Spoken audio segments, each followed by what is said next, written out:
Hi, welcome to this video. We are going to be looking at open chords for beginners. If you're not quite sure what the names of the chords are that you're playing, or you don't know how to play them, this will be for you.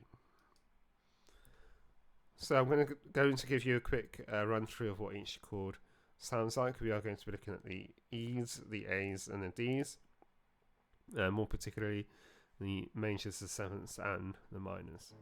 So E major, E7, take off finger 3, E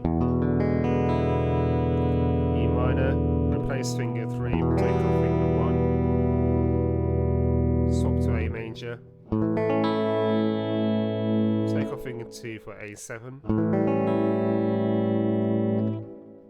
A minor, D major, D7, D minor. So whenever you're playing chords, it doesn't really matter what chord it is, you want your thumbs to be in a thumbs up position. I've got quite large hands, so sometimes mine does creep up the back of the neck. So when you're fretting the note, you want to be either from the middle or to the edge of the fret. If you're not playing more than one note in the same fret, you should be towards the edge.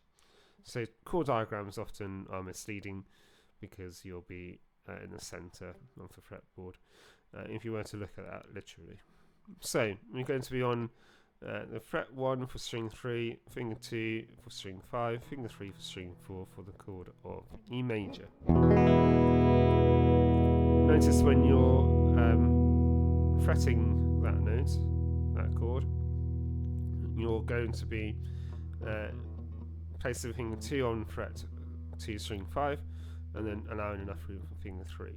If you're not quite hearing string 2, that's because you're not lowering your thumb enough and pushing your knuckles towards you. Notice they're not flat like this. You're using your fingertips and you're extending your knuckles, and your thumb is behind fret 1 / fret 2. E7, you take off finger 3. Finger 3 places back down for E minor.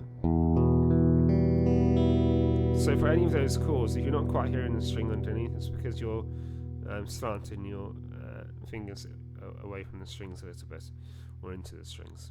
So your fingertips need to be on the string itself. You need to be as close to the nail as possible, and that should give you a nice clear chord. So E major, E7, E minor. For the A majors, A major is tricky, so that there are a couple of ways you can do A major. The first of which is like this, so your first finger will be on string 4 fret 2, and then that will allow enough room for fingers 2 and 3 to be in the same fret. You could bar it if you wanted. That's a little bit more advanced.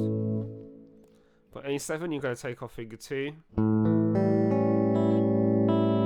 And again, that was a good demonstration there of a meter string. You really need to tuck that third finger over the top to allow that string number 1 to be heard. Same for string number 3. That's quite a tricky chord. A minor, that's like E major, but down a set of strings.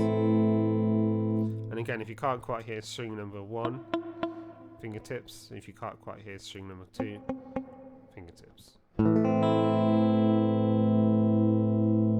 D major, you might want to start off with placing finger 2 down onto fret 2 string 1, finger 3 onto string 2, and then finger 1.